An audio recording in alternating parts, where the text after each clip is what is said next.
Bonsoir et bienvenue à vous en direct sur Public Sénat. Voici les titres du 22h ce soir. Forte hausse du chômage en février, plus 31 500 demandeurs d'emploi.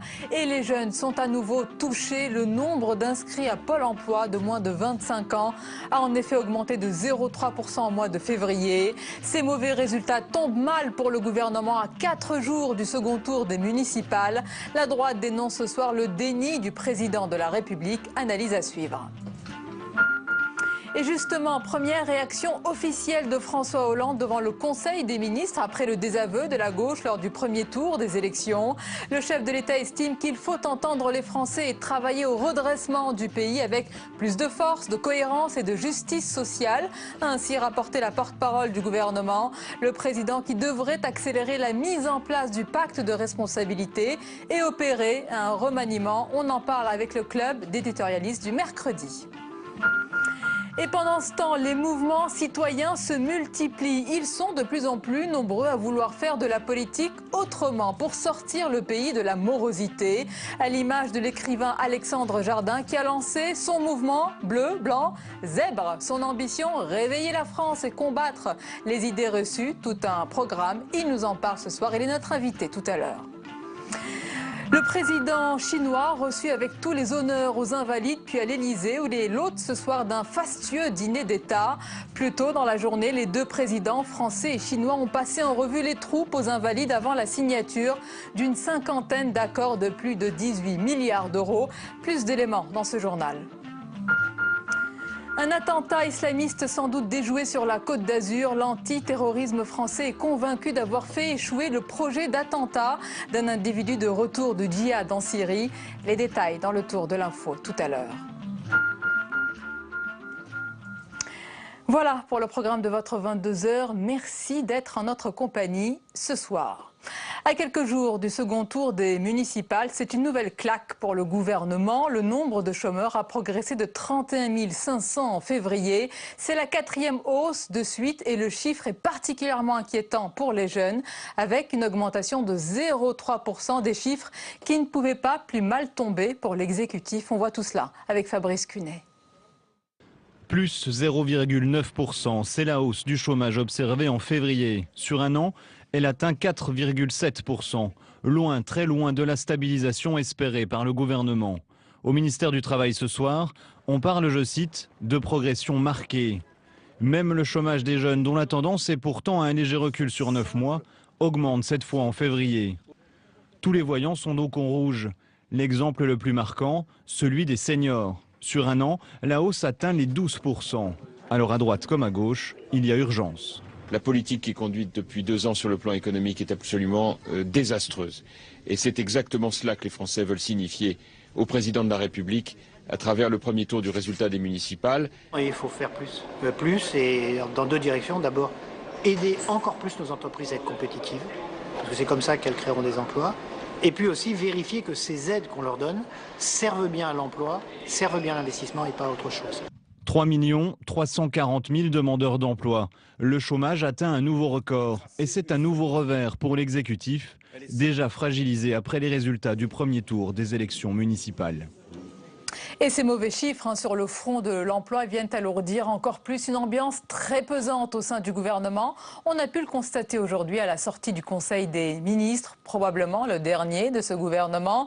Rares étaient les ministres, encore moins les poids lourds à s'aventurer devant micro et caméra. Le président, quant à lui, a fait passer le message d'une mobilisation nécessaire pour travailler au redressement du pays avec plus de force, dit-il, de cohérence et de justice sociale. Les détails avec Sandra Cerquera. Dernier conseil des ministres avant un probable remaniement. Que vous a dit le président? À la sortie, les poids lourds du gouvernement sont peu bavards. Le message des urnes a été entendu, a tenu à faire savoir le chef de l'État, donnant une seule consigne à ses ministres. Il faut continuer, il faut écouter les Français, il faut être au travail. Comme si de rien n'était, mais dans une drôle d'ambiance. Le remaniement devrait avoir lieu dans moins d'une semaine, avec un gouvernement resserré. Probablement 15 ministres et 10 secrétaires d'État. Peu probable que Jean-Marc Ayrault reste Premier ministre. Et faut-il y voir un signe? Manuel Valls, en pole position pour le remplacer à Matignon, est sorti seul et en dernier. Si Manuel Valls est nommé Premier ministre, Cécile Duflot a déjà fait savoir qu'elle ne resterait pas. En attendant, pour faire oublier la défaite électorale et tenter de reprendre la main, François Hollande pourrait dégainer très vite les annonces sur le pacte de responsabilité et le détail des 50 milliards d'économies à réaliser. Dans l'actualité aujourd'hui, le président chinois reçu avec tous les honneurs aux Invalides, puis à l'Elysée, où il est l'hôte ce soir d'un fastueux dîner d'État. Plus tôt dans la journée, les deux présidents français et chinois ont passé en revue les troupes aux Invalides avant la signature d'une cinquantaine d'accords de plus de 18 milliards d'euros. Et on va s'arrêter un moment ce soir sur la personnalité du président Xi Jinping, le nouvel empereur rouge. On voit cela avec Quentin Calmet. Homme de yin et de yang, Xi Jinping cultive les contrastes. Modeste et décontracté en apparence, il s'est façonné une image d'homme proche du peuple, comme ici, où on le voit déjeuner dans une gargote de Pékin. Marié à une chanteuse vedette de l'armée populaire de libération, le dirigeant chinois joue la carte de la modernité et n'hésite pas à lancer des réformes ambitieuses. Assouplissement de la politique de l'enfant unique, fermeture des camps de rééducation par le travail ou encore lutte contre la corruption, des chantiers perçus comme une volonté d'ouverture. Mais derrière cette image de réformateur, ce fils d'un héros de la révolution maoïste dirige le pays d'une main de fer. Autocrate, Xi Jinping s'est octroyé depuis 1 an de mandat de nouveaux pouvoirs. Il dirige l'armée, les services secrets et sa croisade anticorruption s'avère être une arme efficace pour éliminer ses rivaux politiques. On a un changement de style, un changement de communication, mais pas un changement sur le fond des réformes. Il reste ferme, par exemple, vis-à-vis des médias. La censure est maintenue, si ce n'est renforcée. Il reste ferme vis-à-vis de toute manifestation provenant de la société civile, vis-à-vis des dissidents. Et en même temps, il est conscient qu'une fermeté trop rigide peut être contre-productive. La visite du président chinois devrait s'accompagner de la signature d'une vingtaine d'importants contrats commerciaux entre les deux pays. La suite du 22h et dans un instant, c'est le club d'éditorialistes du mercredi soir avec 2 thèmes au menu de notre club. D'abord, le nouveau revers pour le gouvernement avec les chiffres du chômage pour le mois de février, plus 31 500 demandeurs d'emploi à 4 jours du second tour des municipales. Ça ne pouvait pas plus mal tomber alors que le président Hollande prépare sa riposte. Justement, c'est l'autre thème de notre débat. Quelle riposte? Quelle réponse à ce désaveu? Un remaniement de l'équipe en place, oui, mais est-ce suffisant alors que la sanction est sévère? On en parle avec nos invités ce soir, la journaliste politique Christine Claire, bonsoir. Bonsoir. Et bienvenue, vous êtes également l'auteur des Conquérants, 12 femmes à l'assaut du pouvoir. Avec nous Sébastien Le Foll, bonsoir. Bonsoir. Bienvenue, directeur de la rédaction du Point. Marion Mourgue est avec nous, bonsoir Marion. Bonsoir. Journaliste politique et auteur de livres Nathalie Kosciusko-Morizet, L'affranchie. Mon complice, ma compagne, comme tous les mercredis, Hervé Baudry, notre dessinateur. Bonsoir Sonia, bonsoir à tous. Bonsoir Hervé. Alors mesdames, messieurs, avant d'aborder tous ces thèmes, je vous présente l'invité du 22h, c'est l'écrivain Alexandre Jardin. Bonsoir. Bonsoir. Bienvenue, on est ravis de vous accueillir. Alors, vous avez lancé un mouvement qui s'appelle Bleu, Blanc, Zèbre. C'est un mouvement qui invite les Français à l'action pour lutter, dites-vous, contre l'impuissance des politiques. On va en parler en détail dans un instant. Mais qu'est-ce que c'est Bleu, Blanc, Zèbre? On va tout cela avec Julie Hulin. Regardez. À l'heure où l'abstention atteint des records et où tout le monde s'impatiente de l'arrivée d'un remaniement salutaire, un animal courageux a décidé d'incarner lui-même le changement. Le zèbre. Derrière lui, un expert de la rayure, un certain Alexandre Jardin, inspiré depuis longue date par ce drôle d'animal indomptable. Un roman en 1988, un autre, il y a quelques mois, honneur à Guitry, De Gaulle et Casanova, ses pères spirituels. Et voici qu'il quitte la plume pour lancer un mouvement citoyen. Bleu, blanc, zèbre. Aux actes, citoyens. Prenez-vous en main. Gouvernez. Vous-même. Vous-même. Vous-même. Un appel à tous ceux qui ne veulent plus attendre, mais agir. Faiseurs. Faiseurs. Faiseurs. Faiseurs. Faiseurs. Les faiseurs, Ils ne promettent rien. Et ils font. ils font. Ils ne cherchent pas le pouvoir. Ils cherchent le résultat. 3 cofondateurs, 12 parrains venus de tout univers et des projets mutualistes. Des plus classiques, épicerie solidaire, covoiturage, aux plus inattendus, couches lavables et même cercueil écologique. Chacun peut faire connaître l'initiative, donner de l'argent ou même de sa personne. Impliquer les citoyens pour régler eux-mêmes leurs problèmes et prendre le pouvoir. Il dit qu'à plusieurs on est plus fort. Un optimisme utopiste pour certains, contagieux pour d'autres. Voilà, et retour sur le plateau du 22h avec Christine Claire, Marion Mourgue, Sébastien Le Foll et le fondateur du mouvement Bleu, Blanc, Zèbre, l'écrivain Alexandre Jardin. Vous êtes donc le zèbre en chef, si j'ai bien compris. On est nombreux. C'est une équipe? On est pour l'instant 16 zèbres, plus des zèbres engagés sur la toile, parce qu'on a fait une alliance entre des blogueurs, des gens influents sur les réseaux sociaux et les gens de terrain, les gens qui ont commencé à régler les problèmes des Français, qui n'ont pas toutes les solutions, mais qui chacun sont une part de la solution. Et ça explose. C'est-à-dire que les Français déferlent sur le site et les gens viennent proposer de nouveaux projets pour que les Français gouvernent eux-mêmes. Quand je dis que ça explose, c'est viral. C'est-à-dire que les gens, quand on leur donne des outils pour faire ensemble, et des outils crédibles, l'idée c'était aussi de rassembler les derniers qui en France ont encore du crédit. Ce sont les gens qui peuvent répondre à la question « Qu'est-ce que tu as fait? Tu fais quoi ?» Quand un zèbre monte un réseau de 290 épiceries solidaires, il nourrit chaque semaine 150 000 personnes. Donc, il faut aider ce type. Alexandre Jardin, pour ceux qui nous regardent, un zèbre, c'est quoi pour vous? C'est quelqu'un qui raisonne hors cadre. C'est quelqu'un qui a la passion de faire gouverner les autres. C'est quelqu'un qui a envie d'associer la nation à son initiative. Et puis, c'est le contraire d'un casse-couille. Ce sont des gens joyeux. Et donc, on ne fait rentrer sur cette plateforme que des gens qui ont la joie au ventre. Ah oui, c'est l'ambiance du truc. Par exemple, avoir un tampon anti... je ne répéterai pas ce que vous avez dit. Par exemple, vous avez fait passer les couches culottes. Oui. C'est une écolo. Les écolos, en général, ils veulent vous coller des normes partout. Elle, qu'est-ce qu'elle fait? Elle fait. Et donc, elle me dit, je veux réduire le tonnage des déchets. Donc, je passe à l'acte. Elle a créé une compagnie qui s'appelle hamac.com. Elle vend des couches high-tech, lavables en machine. Et elle me dit, d'abord ça coûte la moitié du budget par rapport aux grandes marques, oui. C'est pas rien, 50% oui.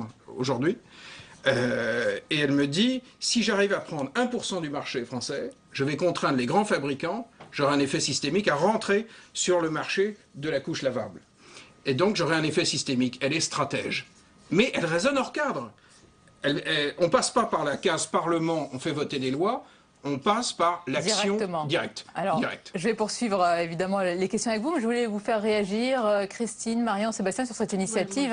Oui, Christine Claire. Je ne pas qu'un de ses zèbres préférés, c'était quand même le général de Gaulle, hors cadre, mais grand cadre. C'est parti de l'un de ces trois zèbres de votre livre. Il s'agit toujours de réveiller le pays. Quoi. Oui. Voilà. Et de le faire passer à l'acte. Oui. À l'acte extrêmement concret.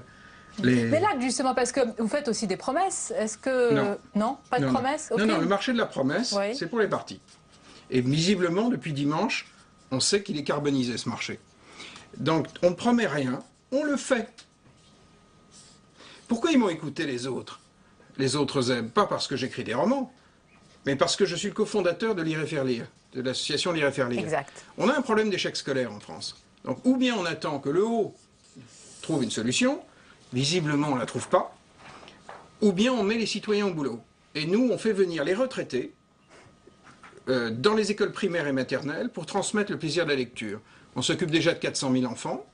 On a 14 000 bénévoles. Si on monte à 50 000, on fera une nation de lecteurs. Or, un petit qui éprouve du plaisir avec un livre, au moment de la grande section de maternelle et CP, on le vaccine contre l'échec scolaire. J'ai beaucoup plus confiance dans les bénévoles qui agissent concrètement dans nos communes, quand une loi hypothétique... Regardez, Alexandre Jardin, la caricature d'Hervé Baudry, on va la voir à l'image. Voilà, dehors les charlots, vive le charlisme. Charlisme. Je suis assez d'accord. Le gaullisme, mais vous dites pas le gaullisme, vous dites le charlisme. Vous l'appelez le grand Charles, vous citez jamais son nom, c'est ça? C'est plutôt mais Charles. Moi, le gaullisme, c'est un phénomène politique qui a fini par être partisan, alors que le charlisme, c'est sa manière d'être. C'est-à-dire de défier l'adversité. Et ce que j'aime, moi, chez tous ceux qu'on est en train de... Je dis tous ceux parce que là, on était 15, mais il y a 5 jours. On a eu un dossier dans Le Point. Et oui. Il est déjà dépassé. C'est-à-dire que on évolue. C'est pour ça que nous vous reçoit ce soir. Non, mais on évolue tellement vite en ce moment. Le net, c'est un instrument rapide. Sébastien Le Foll, votre regard. Alexandre Jardin, c'est qu'il a certes la tête un peu dans les étoiles, mais en même temps, il est très ancré dans la réalité. Et il a bien vu que Aujourd'hui, les Français, ils ont ce sentiment, et ça se vérifie, ils se gouvernent mieux eux-mêmes que l'État ne les gouverne. C'est-à-dire qu'on voit bien que l'État-providence, qui ne peut plus tenir ses promesses, est en pleine crise. Et c'est vrai que quand on voit que les Français ont accumulé je ne sais pas combien de milliards d'épargne, alors pour l'instant l'État accumule les dettes, que les Français arrivent à boucler leur budget, ce que l'État est aujourd'hui incapable de faire. Bref, il a compris, et ça c'est inédit en France, ça n'a jamais marché jusqu'à présent. C'est-à-dire que ce pays très étatisé, centralisé, la société civile n'était pas au cœur du processus politique. Alors, parce que par exemple, c'est ce que fait aujourd'hui en Grande-Bretagne David Cameron, puisque là, toute la Big Society, son programme, alors, qui est très controversé également, hein, mais il s'appuie là-dessus, c'est-à-dire qu'il réforme l'État en y associant la société civile. Et en France, ça n'a pas encore été tenté. Alors, je vais laisser la parole à Marion Monge. Je voudrais justement, je vous prends un peu de vitesse, Hervé Baudry, je voudrais qu'on regarde cette caricature. Voilà. C'est un peu le dynamisme qu'il y a en ce moment sur le plateau, là. Hein. Attends, on va la voir. Voilà. Soirée cinéma sur Public Sénat. Alexandre, le bienheureux, justement, le bienheureux. Est-ce que je peux juste Est-ce répondre à ce point? c'est pas trop optimiste ou naïf? Allez-y. Non. On est plutôt extrêmement pragmatique. On a 6 millions de Français qui sont en marge du système bancaire. Soit parce que leur compte en banque était gelé, parce qu'ils ont accumulé les dettes, soit parce que le système bancaire n'a pas voulu d'eux. 2,5 millions. On a voté des lois pourtant. Mais pourtant, la réalité, c'est ça. Quelles que soient les lois qu'on a votées. Eh bien, on a une équipe de zèbres qui ont lancé le compte nickel, comptenickel.com. Il suffit de payer 20 € chez un buraliste. Oui. Ils ont une carte de buraliste qui s'étend tous les jours pour ouvrir un compte en banque, avoir une carte de paiement Mastercard, un RIB. Et alors le RIB, voilà, c'est l'élément fondamental pour pouvoir s'inscrire dans une agence de travail intérim. Et pour la suite d'ailleurs, pour beaucoup de choses. Voilà une initiative concrète. Donc c'est pas utopiste de donner des RIB aux gens. Je veux dire, Non, c'est un acte concret, oui, Marion. Je comprends très bien que ça fonctionne pour deux raisons. La première, c'est qu'on dit souvent que les Français sont individualistes. Or, on sent qu'il y a un foisonnement d'idées et une envie de communiquer, et que on voit bien qu'il y a d'un mouvement, d'un côté des idées et de l'autre une envie de répondre à ces idées. Donc, juste, il y a un besoin de les mettre en relation. Et de l'autre, une envie d'aller plus vite, qui répond à la société qui va de plus en plus vite avec les moyens de communication, et que ça répond aussi peut-être à l'inverse des partis politiques qui sont un peu lents de la société. C'est ma question. Est-ce que vous pensez qu'il n'y a plus d'hommes ou de femmes providentiels, qu'il n'y a plus de sauveurs? Mais tout le monde le sait. Tout le monde le sait. Ma question est datée, c'est ça? Donc, non, mais en l'absence d'un homme ou d'une femme providentielle, il m'a semblé plus prudent, en tout cas à court terme. On verra à l'avenir, on ne sait pas ce qui se passera. Mais à court terme, il m'a semblé beaucoup plus prudent de mettre en ordre de bataille une société providentielle. D'ailleurs, avec des outils. Le système politique français est malade de ça. Oui, des outils opérationnels. Besoin de l'homme providentiel qui viendrait. On y croit. La droite a à peine gagné, est sur le point de gagner les élections, que des gens se posent la question, mais qui va sauver la droite? Qui va sauver le pays à droite? On parle d'Alain Juppé. On est toujours dans cette logique de recherche de l'homme providentiel. Son projet, c'est l'inverse. Exactement, c'est l'inverse, parce que on est découragé que les gens d'en haut ne fassent pas, donc on fait soi-même. Votre exemple me faisait penser à la Belgique, qui a été sans gouvernement pendant plus d'1 an, près de 2 ans, je crois. Et qui a fonctionné. Et ça marchait très bien. Je me disais, comment on va certainement parler au chapitre suivant du remaniement. Après tout, quand on vous écoute, on se dit, mais si vous voulez remplacer le Premier ministre, on met un zèbre à la place. Ou personne. Oui, Marion, se dire qu'il y a peut-être plus d'hommes providentiels. Comme à droite et à gauche. À droite, on se dit, c'est peut-être Nicolas Sarkozy, c'est peut-être Alain Juppé, mais si ça se trouve... on n'en a pas, et pour le Premier ministre, c'est la même chose. Et donc, pour la première fois, à droite comme à gauche, on est presque un peu désemparés. Il y a des institutions qui encouragent ça.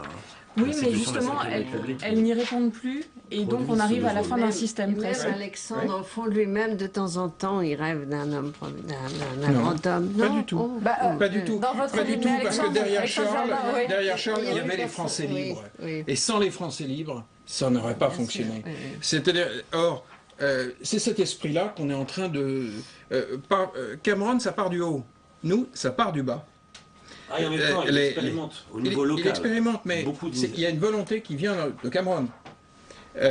Alors que ce que nous sommes en train là de vivre, mais ça se fait pendant qu'on parle. C'est-à-dire, là, il y a des gens qui sont en train de nous regarder, et je sais qu'ils sont en train de taper bleu, blanc, zèbre, et qui sont en train de regarder. Et en fait, on a simplifié. C'est bien vendu, en tous les cas, ils vont le faire maintenant que vous l'avez dit. Mais je n'ai même pas besoin de le dire, ils le font. Donc... Regardez la caricature d'Hervé. Alexandre Jardin, regardez. Je crois qu'Alexandre part sur les sentiers de la politique. Regardez, vous savez que le nouveau... Alors, que le président... Regardez. Vous savez que le président du Sénat ne va pas se représenter pour un autre mandat. Mais je vais vous dire pourquoi on n'est pas candidat. Parce qu'on a déjà le pouvoir. C'est-à-dire celui de faire. C'est-à-dire que nous n'avons pas besoin qu'on nous le donne. On n'a pas besoin. Pour monter lire et faire lire, il a fallu mon téléphone portable et une bande de copains. Et ensuite, on a trouvé des alliances. On a fait une alliance entre la Ligue de l'enseignement et l'UNAF, c'est-à-dire la carpe et le lapin. Et on a découvert qu'on pouvait faire collaborer des gens de gauche et de droite extrêmement différents, à partir du moment où la cause était supérieure. À ce moment-là, tout le monde acceptait de ranger les flingues. Et croyez-moi qu'au moment des grandes manifs sur le mariage gay, je vous jure qu'entre la Ligue de l'enseignement et l'UNAF, c'était pas évident les rapports, mais on avait une cause supérieure. Donc, j'ai compris à ce moment-là qu'on pouvait réunir ce pays sur le faire. Sur le faire. Et ne pas dire, arrêtez de dire ou de promettre, faire, c'est ce que vous dites. Les diseux, les gens n'en veulent plus. Il faut les... Alors en même temps, pour aller quand même contre Alexandre Jardin, il y a quand même, on l'a vu à ces élections, il y a quand même en France des maires qui agissent. Il y a des maires il faut le souligner, il faut le rappeler. Mais on va collaborer avec eux. Tous nos programmes vont collaborer avec les derniers, avec les maires. Il y a aussi une France qui s'abstient de voter. Moi, j'aimerais savoir, vos zèbres, est-ce qu'ils ont tous voté, par exemple? Avez-vous voté, d'ailleurs, vous-même? Oui. Et les zèbres? Et avec chagrin. Et mes zèbres, ils sont comme moi. Libres. C'est-à-dire qu'on n'a pas envie de prendre une carte dans un parti. Plus personne n'y croit. Dans notre bande, honnêtement, les gens pensent... les gens savent qu'ils sont puissants eux-mêmes. Le mouvement Force Femmes, par exemple, ce sont des zébrettes chez nous. 300 femmes d'affaires ont décidé de monter un programme exemplaire de retour à l'emploi pour les chômeuses de plus de 45 ans. Ce qu'elles ont bâti, c'est génial. Elles n'ont pas besoin d'être Premier ministre ou je ne sais quoi pour le faire. Non, mais Alexandre, juste aussi, vous pensez quand même pouvoir trouver des solutions innovantes aux problèmes concrets de logement, d'emploi, de santé, de surendettement, de réinsertion, d'écologie d'emploi quand on voit ce taux de... Oui. À vous allez tout seul. Sur le site, regardez.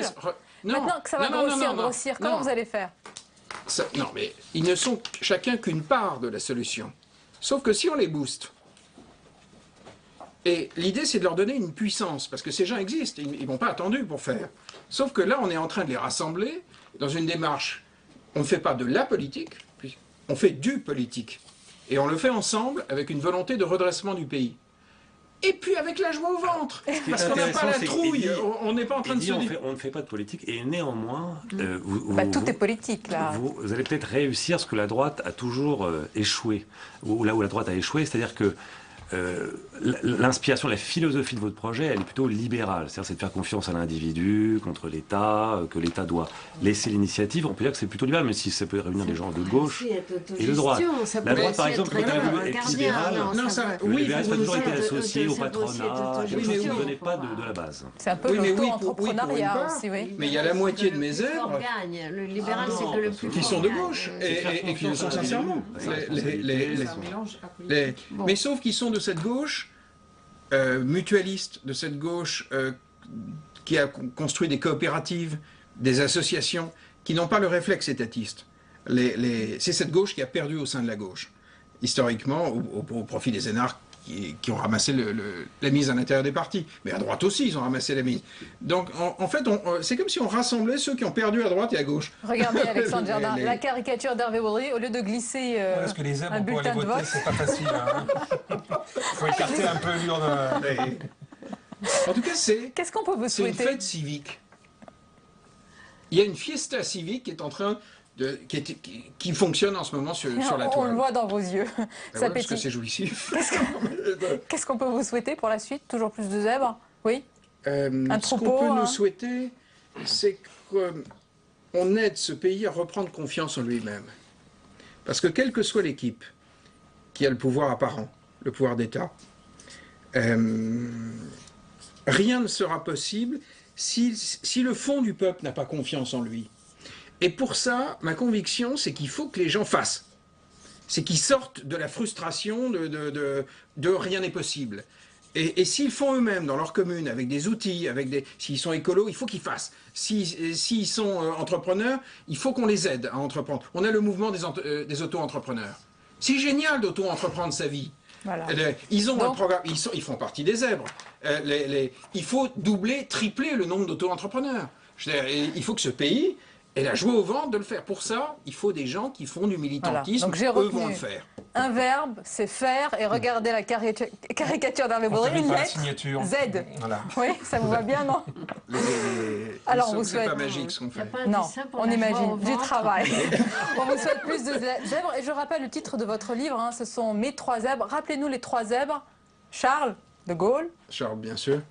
Casanova. Mais le Charles de la France libre. Sacha Guitry. Le Charles qui bossait avec la gauche. Qui rassemblait tout le monde. C'est celui-là que vous retenez bien sûr. Le Charles qui défiait l'adversité. Et puis Guitry, parce qu'il a joué sa vie, et ça me réjouit. L'idée qu'on puisse jouer entièrement sa vie, et Casanova, qui est le plus grand professeur d'insouciance. Oui, ça vous va bien, de tous les temps. L'insouciance. Mais le travail aussi, vous l'avez rappelé. Merci beaucoup Alexandre Jardin, c'était un plaisir de vous recevoir. Merci à vous. On va poursuivre notre club d'éditorialistes à présent. Nous allons analyser bien dans quelques instants ces mauvais chiffres sur le front de l'emploi, des chiffres qui tombent mal à 4 jours du second tour des municipales pour l'exécutif sous pression et qui craint une confirmation du désaveu dimanche prochain dans de nombreuses villes. À Saint-Étienne par exemple, vous allez le voir, la campagne s'intensifie. Il faut dire que la droite pourrait remporter ce second tour. Le défi pour les candidats est toujours de mobiliser les électeurs. Au premier tour, le taux d'abstention s'est élevé à 35,8%. Regardez ce reportage sur place de Faustine Saint-Geniès et Mounir Soussi. Pour le challenger de ces municipales, celui qui pourrait ramener Saint-Étienne dans le giron de la droite, Gaël Perdriau, arrivé en tête au premier tour avec plus de 36% des voix. Quelques 800 sympathisants sont venus ce soir et parmi eux, des têtes connues de l'AS Saint-Étienne. Et pour gagner, Gaël Perdriau n'a pas de mots assez durs contre le maire sortant. Il a eu une politique claniste, il a divisé les gens, il a divisé les Stéphanois à cause d'idéologies partisanes. Et je ne suis pas du tout dans cet esprit-là. La situation à Saint-Étienne est trop grave pour simplement vouloir planter un drapeau sur le perron de la mairie. Une mairie très convoitée que le socialiste Maurice Vincent entend bien garder. Bonjour à tous et bienvenue sur le plateau de TL7. Arrivé deuxième, avec un score de près de 31%, il affronte ce matin les 2 autres finalistes en débat à la télévision locale. Sa méthode, un optimisme à toute épreuve. Non mais mon score n'est pas du tout décevant au regard de ce qui s'est passé nationalement et compte tenu du fait que j'avais 3 autres listes à ma gauche. Et il faut tenir compte de tout cela. Si on tient compte de tout cela, c'est un score tout à fait honorable. Et il compte bien sur une union de la gauche au second tour, malgré la défection du MRC. Mais dans cette campagne, l'inconnu c'est aussi l'extrême droite. Bonjour messieurs, dames, le Rassemblement Bleu Marine. Incarné par Gabriel de Percave, le 3e homme, qui a créé la surprise dimanche dernier. Je tiens à préciser aussi, c'est un très bon score, 18-30, mais qu'il y a quand même un taux d'abstention qui est très élevé à Saint-Étienne, parce que les abstentionnistes, il faut savoir, s'ils se déplacent, ils n'iront pas voter le Parti Socialiste ou l'UMP, ils viendront voter pour le Front National. Les abstentionnistes, une réserve de voix que tous les candidats cherchent à mobiliser. À Saint-Étienne, près de la moitié des électeurs ont boudé les urnes. La suite du club d'éditorialistes est avec Christine Claire, Marion Mourgue et Sébastien Le Foll. On accueille notre chroniqueur économique Jean-Louis Gombaud. Bonsoir Jean-Louis. Bonsoir Sonia. Alors Jean-Louis, d'abord l'analyse de ces chiffres du mois de février sur le front de l'emploi. Ils sont très mauvais. Est-ce que c'est une rechute sévère? C'est une rechute effectivement sévère. On n'a jamais vu une augmentation du chômage pour un mois depuis Pâques dernier, c'était le dernier record et le voilà de nouveau battu. Et par ailleurs, quand vous parlez de rechute, c'est exactement le mot, parce que tout au long de l'année 2013, le chômage a augmenté, bien entendu. Mais il a augmenté de moins en moins vite au fil des mois qui passaient. C'est-à-dire que dans le premier trimestre 2013, le chômage a augmenté de 1000 personnes par jour. Dans le deuxième trimestre 2013, il a augmenté de 700 par jour. Dans le troisième trimestre 2013, il a augmenté de 200 par jour. Et au quatrième trimestre 2013, il a augmenté de 100 par jour.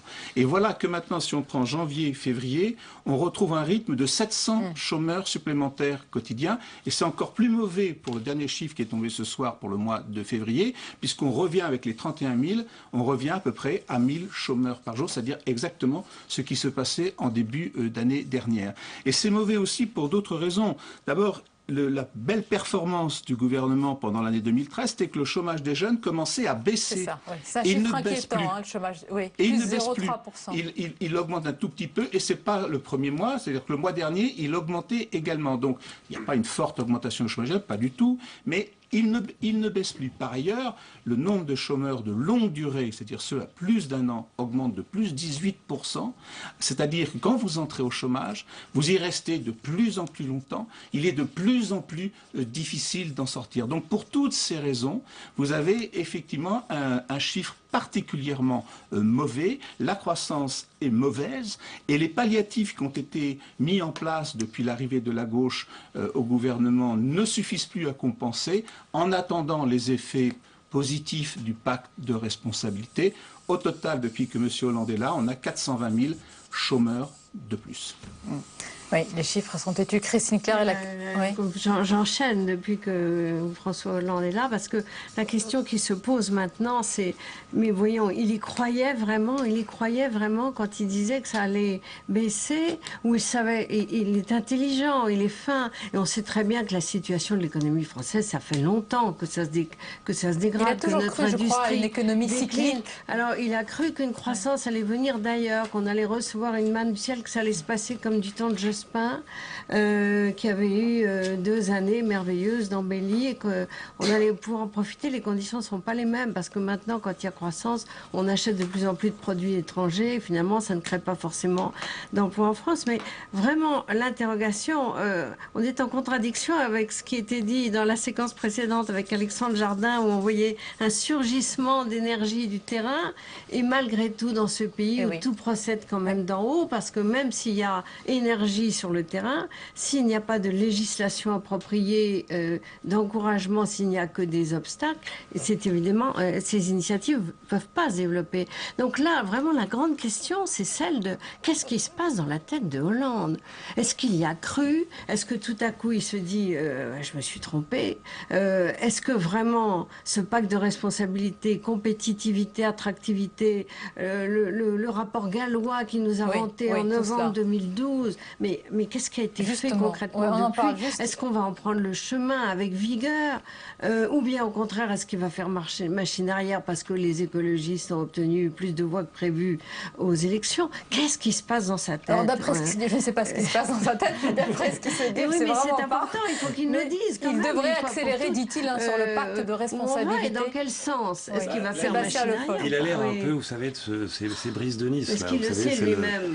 C'est ce personnage qui, sur la côte d'Azur, attend une vague, la vague du siècle qui doit venir. Non, mais je crois qu'il doit commencer à se dire que la vague ne viendra pas. Outre le fait qu'elle tombe mal, cette nouvelle, entre les deux tours, elle tombe mal pour 2 raisons. La première, c'est que les abstentionnistes socialistes qui avaient peut-être l'intention de se déplacer, là on ne voit pas ce qui les motiverait, l'aggravation de ces chiffres du chômage.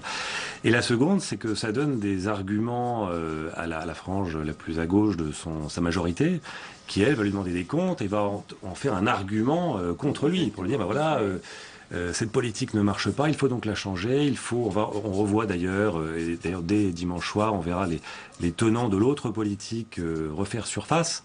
Donc là, c'est pour lui un gros problème, parce que il a annoncé un changement de cap dans les mots le 31 décembre. Et on peut le croire, d'ailleurs, il n'a pas le choix, parce qu'en avril, il a des rendez-vous. Il l'a enclenché quand même avec les responsables, les partenaires sociaux. Le contenu, il l'a malgré tout reporté après les élections. Il pensait pouvoir enjamber ces élections. Avec la conférence de presse où on n'y était question que du rapport gallois. Or, il a un cap, mais il n'a pas la majorité soudée derrière lui pour soutenir ce cap. Je reviens sur ce que vous disiez sur cette idée de cycle. C'est vrai que François Hollande a toujours fonctionné avec ses cycles économiques. Et il croyait sincèrement qu'il arriverait à inverser la courbe du chômage au 31 décembre dernier. Donc il a lui-même été pris par son calendrier. Et ensuite, François Hollande et Michel Sapin disaient, bon, bah, on a réussi, mais on a réussi avec un mois de retard et finalement, ce n'est qu'un mois. Et là, c'est vrai qu'ils sont pris deux fois par leur calendrier, puisque en fait, on voit que cette inversion de la courbe du chômage n'arrive pas, puisqu'on a la remontée. Et donc, c'est vrai que ce que vous dites est exact, c'est que ça arrive vraiment très mal avec ce calendrier des municipales. Et donc, c'est là où ils vont être, je pense, aussi sanctionnés par leur Alors, justement, électorat, quelle réponse? Juste, on regarde la caricature d'Hervé Baudry. Il n'a vraiment pas de bol, parce que voilà, il manque pas toutes les Russes en Paris. J'espère pour lui qu'il prend plaisir soit à manger des fraises tagada, ou alors à avoir Alexandre Jardin au téléphone de temps en temps. Je sais pas.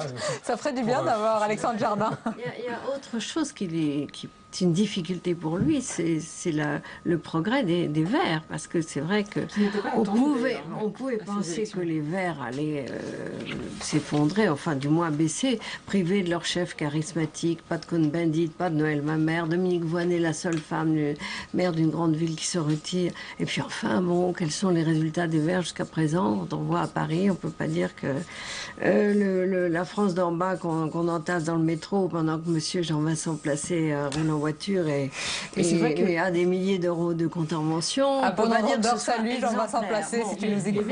Ça a marché. Donc, et ça pose problème. Et c'est là où on n'attendait pas les Verts. On s'attendait à ce que ce soit plutôt le front de gauche qui réussissent à capter cet électorat, et c'est les Verts qui ont fait une percée. Sur Mitterrand avait réussi à réduire les communistes, qui étaient son épine dans le pied, si je peux dire. Lui ne réussit pas à réduire ce qui lui pose problème. Ce caillou dans la chaussure, ce rocher même dans la chaussure. Oui, au contraire, à la réponse de François Hollande, Jean-Luc Roubaud, est-ce qu'il pourrait y avoir, c'est ce qui se dit, est-ce qu'il pourrait y avoir des gestes, des mesures symboliques sur la fiscalité? Le gouvernement parle, ou fait miroiter, je ne sais pas, une baisse des impôts des ménages dès 2015, un geste donc pour les classes moyennes, celles qui souffrent et qui peut-être ne sont pas allés voter dimanche. C'est ce qu'on appelle une entreprise de communication. Parce que le gouvernement a les chiffres du chômage depuis hier soir, parce que c'est pas comme l'INSEE, c'est dans l'administration de M. Sapin que sont fabriqués ces chiffres. Et au Conseil des ministres, il sort de là, il nous dit, tiens, je vais peut-être faire un petit cadeau fiscal à 3-4 jours des élections. Donc ça paraît quand même comme une entreprise de communication. Alors maintenant, la question de fond, est-ce que c'est possible? Alors lundi prochain, il y a un nouveau chiffre à 8h30 qui va sortir. C'est le chiffre définitif du déficit budgétaire pour 2013. Pour l'instant, on n'a que des estimations. Et d'après les rumeurs un peu qui courent, ça sortira lui de l'INSEE, le chiffre ne serait pas de 4,1% de déficit, mais peut-être de 4,2, peut-être 4,3. Donc ça n'a l'air de rien, si vous voulez, mais si à chaque fois vous avez un 0,1, 0,2, ça se reporte sur l'année d'après, c'est-à-dire l'année 2014, et ce ne sont plus 15 milliards d'euros d'économie qu'il faut faire, mais à ce moment-là, il faut faire 18, 19 milliards d'euros. Et voilà qu'on nous dit maintenant, je vais faire une baisse, un cadeau, ça a été dit ce matin sur France Info, un cadeau fiscal aux ménages, comme si une baisse d'impôt était un cadeau. Mais donc un cadeau fiscal, et alors que il y a déjà un engagement sur le pacte de responsabilité pour baisser. Et on ne voit pas comment il est possible de faire, disons, une baisse, on peut toujours trouver 150 euros par-ci par-là, mais une baisse significative d'impôts pour les ménages dans une situation budgétaire incertaine, une croissance tout à fait hypothétique. Donc ça me paraît extrêmement difficile pour toute la marge de manœuvre. M'offre une très belle transition avec cette caricature à l'instant. C'est gentil, c'est cadeau. C'est cadeau. Alors j'ai peut-être un poste de Premier ministre, dit l'assistante de Pôle emploi. Alors justement, on parle de Jean-Marc Ayrault qui est quand même... Vous êtes radieux de Pôle emploi si vous refusez 2 emplois. Pas sûr que quelqu'un accepte celui de Premier ministre. En tout cas, Jean-Marc Ayrault qui est sorti du Conseil des ministres le poing levé et serré, peut-être pas en signe de victoire, ça c'est sûr, mais en signe de persévérance. Il ne lâche pas l'affaire Sébastien Le Foll. Il dit même qu'il est le seul à rassembler dans un même gouvernement socialiste et vert. Et on entend versus Manuel Valls. Est-ce que déjà la bataille entre les deux hommes... Oui, c'est un grand mot, mais... Non, la question, je pense que François Hollande se ménage encore une porte de sortie. Tout va dépendre des résultats de dimanche. Parce que si effectivement la vague bleue s'amplifie, là, effectivement, je ne vois pas comment il pourrait reporter à après les européennes un remaniement. Bon. Après, la question du Premier ministre, je dirais que l'ampleur, la violence de la sanction risque de rendre dérisoire un changement de Premier ministre. Parce que le changement de cap, il a été annoncé. Donc là, c'est purement Vous êtes presque en train de nous dire, mieux vaut ne rien faire. Comme nous disait hier à votre place le président du Sénat, Jean-Pierre Bacq, il dit finalement ça ne va pas servir à grand-chose, autant le garder. Il est devant un problème insoluble là. Donc c'est là que son génie peut peut-être se révéler. Marion Moreau. Mais surtout, François Hollande a déjà clairement annoncé qu'il ne changerait pas de politique. Donc il va faire quelques gestes vis-à-vis de son électorat. Il va peut-être changer, a priori, de Premier ministre, mais il compte bien continuer sa politique. Et c'est là où ça risque de coincer avec l'électorat de la gauche. Christine Claire. S'il veut donner des satisfactions à sa gauche, il sera forcément obligé de faire toujours chèvre-chou, quoi. Donc effectivement, il ne changera pas de politique. Et donc Jean-Marc Ayrault est le mieux placé pour ça. Il y a peut-être quelqu'un qui a la réponse. Et puis après tout, il a la solidité des institutions. Peut-être que s'il descend à 15%, il a néanmoins les institutions qui lui garantissent la durée. Alors il y a peut-être quelqu'un qui a la réponse. Regardez la caricature d'Hervé Baudry. Intéressé, oui, qui met tous les moyens pour essayer d'avoir des infos. Pour l'instant, il n'entend rien. Mais il va peut-être le lire dans Le Monde. Ah oui, certainement. Oui. Alors, comme tous les mercredis, je vous propose à présent de découvrir la revue de presse de vos hebdos, de nos hebdos, à paraître demain. On découvre la une de l'Express et ce visage radieux. Alain Juppé, l'homme qui veut sauver la droite, son ambition présidentielle, son plan secret, ses faiblesses. Christine Claire, c'est l'éloge de l'expérience. Oui, c'est amusant parce que avant de venir, je relisais un journal des années Mitterrand. Quand tout va mal, finalement, Mitterrand change de gouvernement, il prend Fabius et immédiatement, Juppé, à droite, réclame un rajeunissement, un remaniement. Et là, aujourd'hui, je me dis, finalement, Hollande pourrait prendre Fabius, un homme d'expérience, et puis à droite, on aurait Juppé. C'est le retour des hommes d'expérience, en tout cas.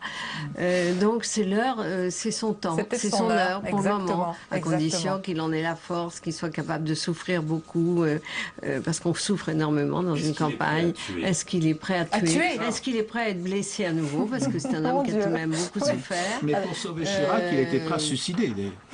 Oui, mais ce temps-là est passé. Est-ce qu'il est prêt à tuer Sarkozy? C'est comme si c'est ça la question. Sarkozy est prêt à aller prendre rendez-vous déjà chez le coiffeur. Voilà, parce qu'il paraît que les gens d'expérience n'ont pas beaucoup de cheveux, c'est ça ce qu'on disiez tout à l'heure? Le Nouvel Observateur, avec la une, changer tout, donc les secrets d'un remaniement obligatoire, et puis Le Point, avec, vous nous le présentez, Sébastien Le Foll, c'est votre une. Alors il y a un gros dossier évidemment sur les municipales, la nouvelle donne politique, le vrai cauchemar qui attend Hollande au mois d'avril, et puis un grand dossier qui concerne beaucoup les municipales, les élus, c'est le saccage du patrimoine en France. Et ça va des éoliennes aux ronds-points les plus hideux. Et il y a pas mal de maires qui sont là-dessus responsables. Merci beaucoup. Merci d'avoir été nos invités. Hervé Baudry, vous pouvez lancer le... Oui, écoutez, bonsoir. On n'avait qu'à lire. Et échapper. Donc il faut lancer le tour de l'info en France, dans le monde, de Cécile Sixiou. Voilà. Et merci à vous. Bonsoir.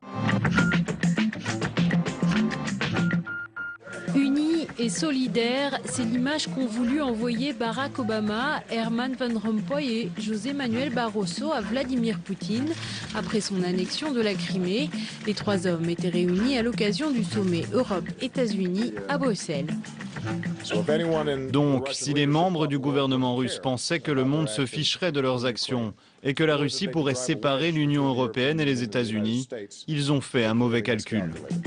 Face à la crise ukrainienne, Barack Obama a également rappelé l'importance de participer au financement de l'OTAN pour une défense commune. Il a exhorté les Européens à briser leur dépendance énergétique de la Russie et diversifier leurs sources d'approvisionnement. Une course contre la montre s'est engagée pour retrouver les boîtes noires du Boeing de la Malaysia Airlines. Et un espoir, aujourd'hui, de nouvelles images satellites montrent la présence de 122 objets dans la zone de recherche située à l'ouest de la côte australienne. Frustrés et furieux, des proches des passagers chinois ont assailli de questions l'ambassadeur malaisien à Pékin. Le père d'un passager indonésien a, lui, porté plainte contre Boeing et Malaysia Airlines. Un attentat a-t-il été évité? C'est en tout cas ce dont est convaincue la Direction centrale de renseignement intérieur. Selon la DCRI, un projet imminent d'actes terroristes se préparait sur la Côte d'Azur par un homme de retour du djihad en Syrie. 900 grammes d'explosifs ainsi que du matériel informatique ont été retrouvés dans un immeuble de Mont-de-Leu-la-Napoule, près de Cannes. Enfants, asthmatiques, personnes cardiaques, Air Paris et Météo France vous recommandent de ne pas pratiquer d'exercice physique demain. Selon les deux instituts, un nouveau pic de pollution aux particules fines devrait être atteint. À Paris, la mairie a décidé de rendre gratuit le stationnement résidentiel.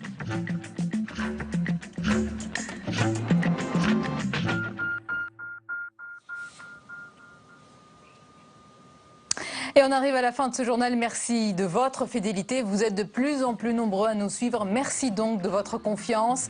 Tout de suite, l'émission politique preuve par 3. L'invité, c'est le ministre Alain Vidalis. Belle et douce nuit à vous. À demain, avec plaisir.